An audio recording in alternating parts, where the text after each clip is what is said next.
ఇవాళ ప్రజలు ఇచ్చినటువంటి బాధ్యత, ప్రజలు ఇచ్చినటువంటి మా మీద పెట్టుకున్న నమ్మకాన్ని వమ్ము చేయకుండా తప్పిదం ఎవరిదైనా దాన్ని సరిదిద్దడానికే నన్ను ఈ కుర్చీలో కూర్చోబెట్టారు. కాబట్టి తప్పకుండా అకామిడేషన్ ప్రాబ్లం ఏదైతే ఉందో దాన్ని యాజ్ సూన్ యాజ్ పాసిబుల్ ఇమీడియట్గా యుద్ధ ప్రాతిపదికనే శాంక్షన్ చేయించి అందుబాటులో తేయడానికి నా మొదటి ప్రయత్నం ఉంటుందని మీకు తెలియజేస్తాను. నాకు తెలిసినటువంటి పరిచయాలతో సిఎస్ఆర్ ఫండ్స్ ఒకరు 1 కోటి రూపాయల వరకు నేను కేటాయించగలను. నేను బొబ్బిలి నుంచి వచ్చాను కాబట్టి ఆయనకు ఉన్నటువంటి గుడ్ బుక్స్తోని వారి పలుకుబడితోని 1 కోటి రూపాయల వరకు కేటాయించగలవని 3 రోజుల క్రితం చెప్పడం జరిగింది. యుద్ధ ప్రాతిపదికన ఈ హాస్పిటల్ కమిటీ మీటింగ్ ఏర్పాటు చేయడానికి ఒక కారణం అదే. రేపు బాడెం కూడా వెళ్తున్నాం. ముఖ్యంగా చాలా చిన్నవి ఎలాంటివంటే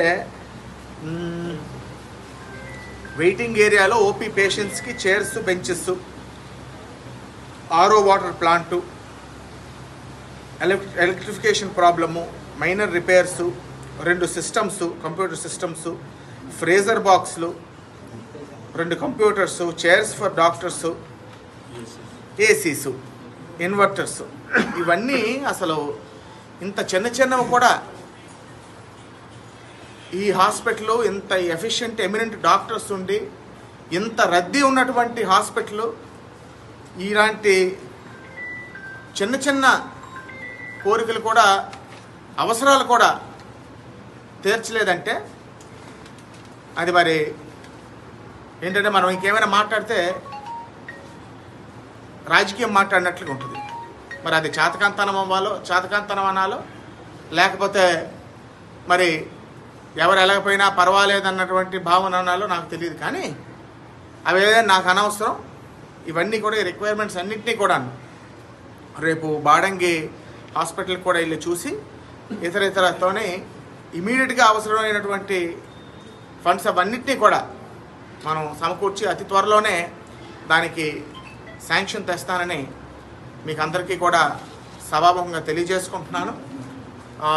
దీనికి సంబంధించినటువంటి ఇన్ఫ్రాస్ట్రక్చర్ డెవలప్మెంట్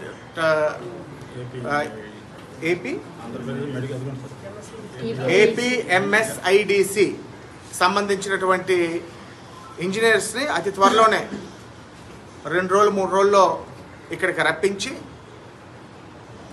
ఒకటి డ్రైనేజ్, ఇక్కడ ఓపెన్ డ్రైనేజ్ ఉందో హాస్పిటల్లో క్లోజ్డ్ డ్రైనేజ్కి ఇమీడియట్గా ఎస్టిమేషన్ వేయడం జరుగుతుంది.